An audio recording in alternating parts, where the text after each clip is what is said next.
Aujourd'hui on se retrouve sur la route avec ce soleil printanier qui est vraiment bien agréable.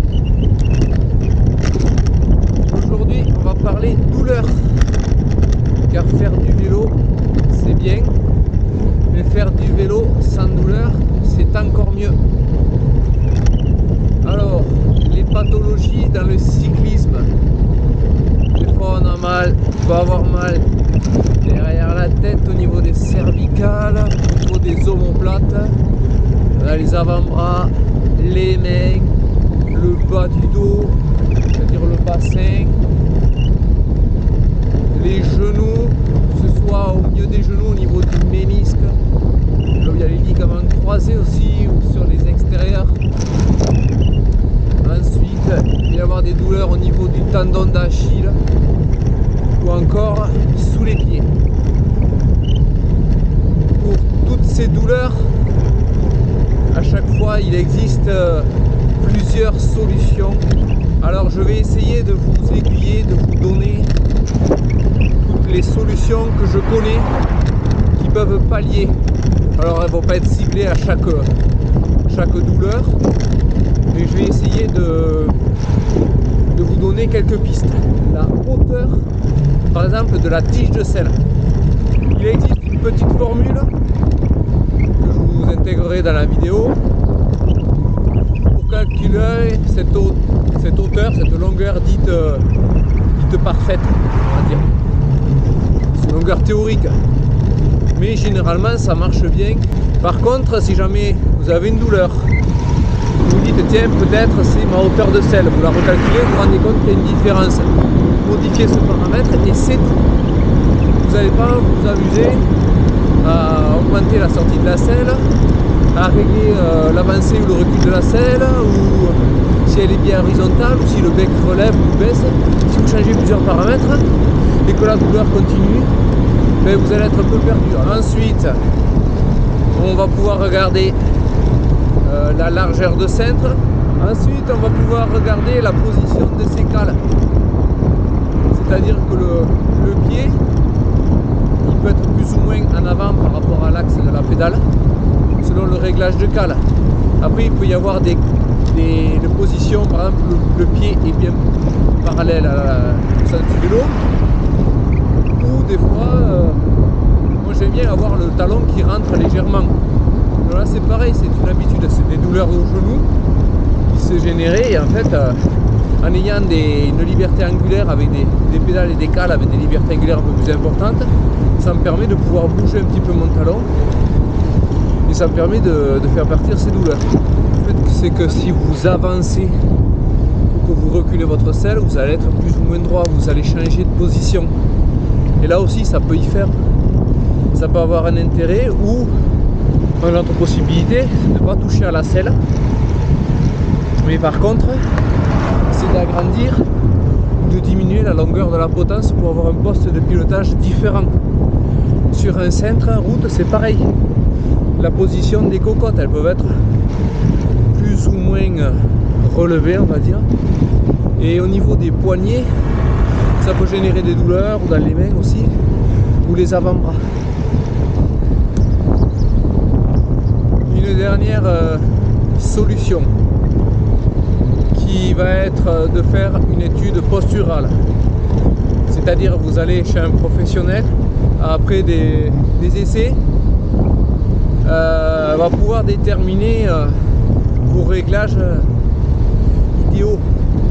Si vous sortez de là et qu'encore vous avez des douleurs et tout ça, bon, oui, bien sûr on peut se tourner vers un médecin, les médecins du sport, tout ça aussi peuvent vous aider à y voir un peu plus clair dans tous ces mots, et qui peuvent vous pourrir tout simplement vos sorties vélo. Avoir un beau vélo pour épater les copains, ça c'est bien, mais avoir un bon vélo, un beau vélo à sa taille, ça c'est déjà très très important. Et c'est le premier critère qui vraiment lui va vous éviter tous ces problèmes déjà en amont. Avoir un vélo trop petit ou trop grand, ben, là déjà vous n'allez pas être confortable dessus. Et ça risque de générer simplement des fois des crispations. Vous allez être tendu sur votre vélo, en VTT, dans les endroits techniques et tout ça. Si vous n'êtes pas à l'aise sur votre vélo, s'il est trop grand ou trop petit, vous risquez des blessures ou une chute. Il existe d'autres douleurs comme le mal au mollet, le mal aux cuisses ou le mal aux fesses. Alors ça c'est des douleurs qui n'ont pas forcément un lien avec un problème de réglage, mais c'est plutôt un problème d'habitude. Pour pallier à ces douleurs, je vais parler du fessier. C'est d'avoir une selle qui correspond à ses fesses. C'est pas facile, honnêtement, de trouver la selle idéale. Il existe des tas et des tas de selles. Certaines sont creuses, d'autres pas du tout. Certaines sont larges, certaines sont très longues, certaines sont très courtes. Certaines ont même le bec est tordu. C'est vraiment compliqué de s'y retrouver.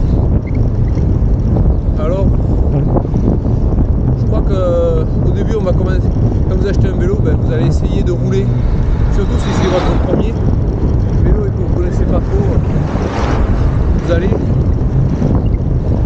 commencer à utiliser la selle qui est vendue avec le vélo. Une selle chère n'est pas forcément une selle parfaite. Qu'elle soit dure ou qu'elle soit molle, ça ne veut rien dire du tout. Il y a des selles qui ont l'impression qu'on est assis sur un banc en béton qui sont confortables, et d'autres selles qui sont super molles. Quand on appuie, le doigt il s'enfonce vraiment, et là on se rend compte que le confort il n'y est pas, quoi. Et il y a aussi un autre paramètre qu'il faut prendre en compte, c'est le cuissard. Je vous demande pas, je vais pas vous conseiller d'aller acheter un cuissard à 200 ou à 300 euros. Si vous faites une sortie de vélo tous les 15 jours de 30 km, je vous conseille d'acheter déjà un cuissard de marque qui, quand même, s'il est de bonne marque, il va bien évacuer par exemple la transpiration. Il va quand même avoir la peau de chamois qui est sous les fesses de bonne qualité et qui déjà va vous garantir un peu de confort.